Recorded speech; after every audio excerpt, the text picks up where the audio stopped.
Watching it from home in bed, like all cuddled up, just sipping my coffee, watching this, and I was like, wow, this is really good. You know what date is on this coin? No. 1958. It's been traveling 22 years to get here. And now it's here. And it's either heads or tails. And you have to say, call it. Well, look, I need to know what I stand to win. Everything.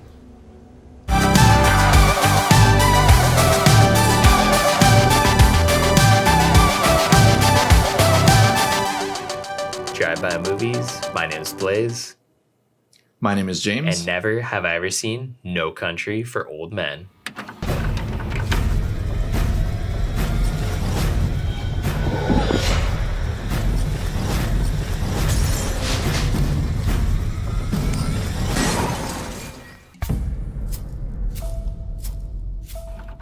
No Country for Old Men is the 2007 Oscar winner from the Coen Brothers. It's about a hunter who stumbles upon a drug deal gone wrong and also finds more than $2 million in cash near the Rio Grande, which all leads to a bunch of crazy violence and mayhem. All right, we can talk about a lot about the Coen Brothers, but we're here to talk about No Country for Old Men. It won Best Picture. I think it was the Coen Brothers' first directorial Oscar, and maybe their like second or third Oscar for Best Adapted Screenplay. This is based off a novel, I believe, or at least a short story or book, some kind of written form. I know that at least. But yeah, this is known, of course, for Javier Bardem's like crazy performance. Got him an Oscar for supporting actor. Also, great performances from Josh Brolin as well as Tommy Lee Jones. Blaze, what did you think of No Country for Old Men? So I have to say, I'm surprised that it took this long to watch this movie. I don't have any excuses. Maybe I should give excuses right now, like, oh, I didn't watch it because I don't like the title. The title seemed boring. No, that's not the case. I have no excuses. I should have watched this movie probably the year it came out, to be honest. I think I know why, though, actually. It came out in 2007. We're both in high school. We're really big into Oscars at that time and stuff. But There Will Be Blood came out that year also, and you were such a huge fan of that movie. That was your favorite movie of that year. And in film classes, you know, I remember us watching Raising Arizona.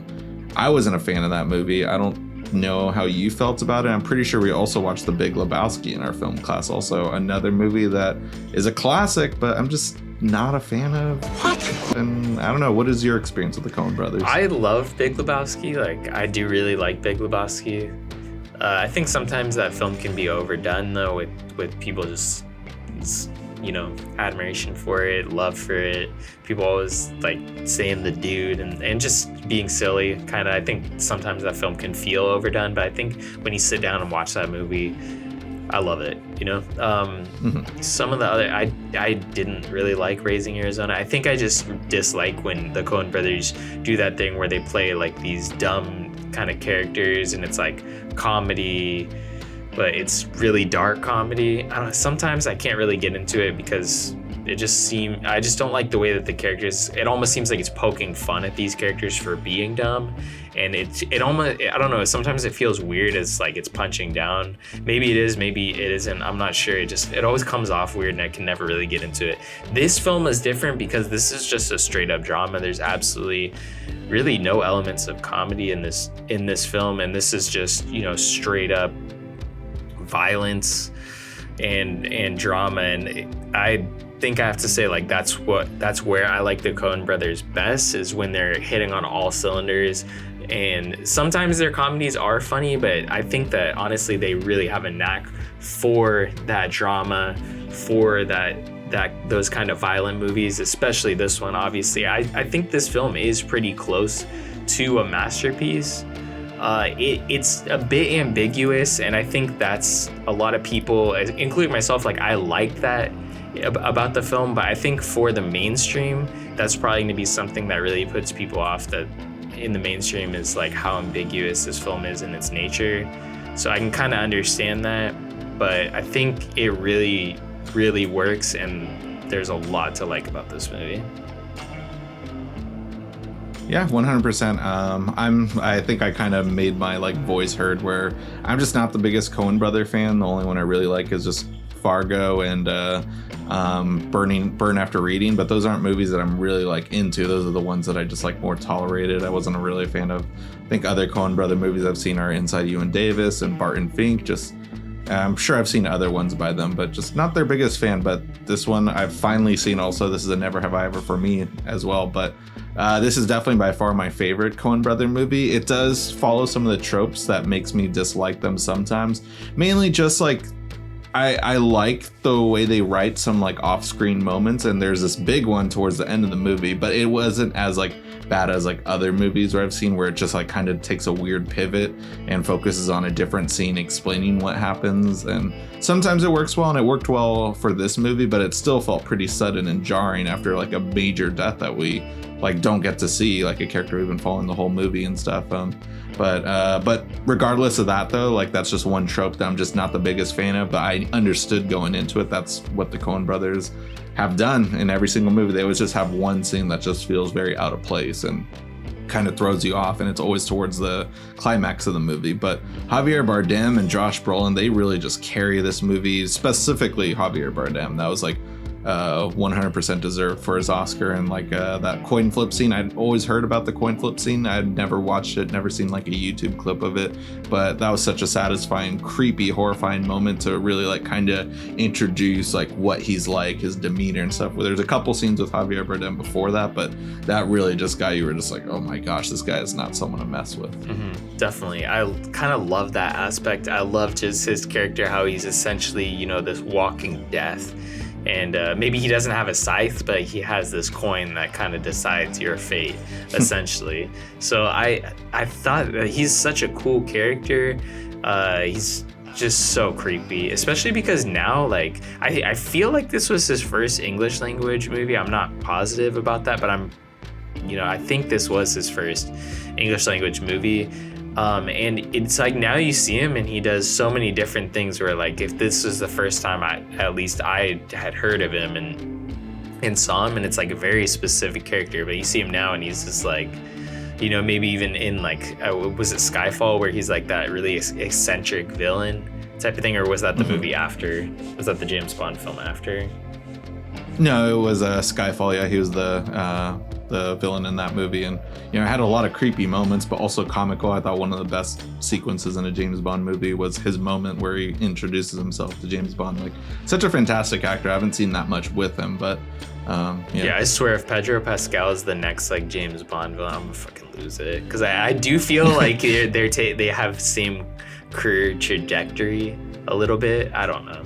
We'll see.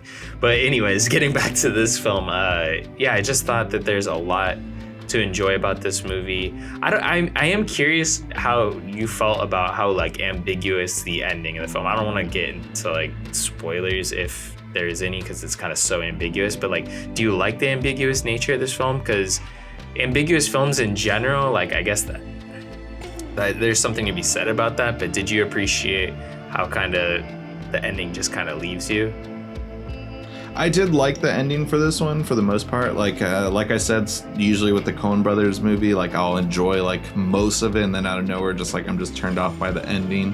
And this one, I guess, like because I was kind of already ready for it, I was waiting for it, I was able to prepare myself. But like, even though you don't really know exactly what happens with every character, like I said, we lose a major character, and this is spoilers for a movie that's 13 years old now, going on 14 years old. Like, you know, like Josh Brolin dies, and it's like, oh, like, you know, we've been watching him the whole movie, you want him to win. And like, so that was like disappointing and stuff. But, you know, there's the sequence with his wife, as well as like, you know, Javier Bardem, like he gets injured. I guarantee he gets away and is just going to continue being like just this coin flip of death, like this, you know, reaper going amongst like, you know, just killing people that he sees fit that deserve to die, or like, you know, wronged him and stuff. So then of course, like Tommy Lee Jones just never gets that like satisfaction of catching and stuff. It's weird seeing him as like a main character, because he's not in it that much. He's in it throughout the movie, but like his like plot line, what I felt like was the one that was like I was least invested in, even though I wanted him to catch like Javier Bardem in the end and stuff. But like, it didn't bother me though, any of those. It ends with him ultimately like, you know, like kind of just selling and accepting the fate of like not figuring out everything, but like it worked for me. Yeah, I have to say one of the things I loved the most, like beyond just that ambiguous nature, was just the fact that this film only has, I think it was like 13 minutes of actual score or something. It was like one song basically. Like I didn't notice that. Yeah, or damn, 16 right, minutes of music, like the whole film, which I thought was interesting because I think it's noticeable, but I could understand going through it. You're saying like you went through it and you didn't notice that there's basically no music throughout the film. The sound of the wind is actually almost like a score in itself.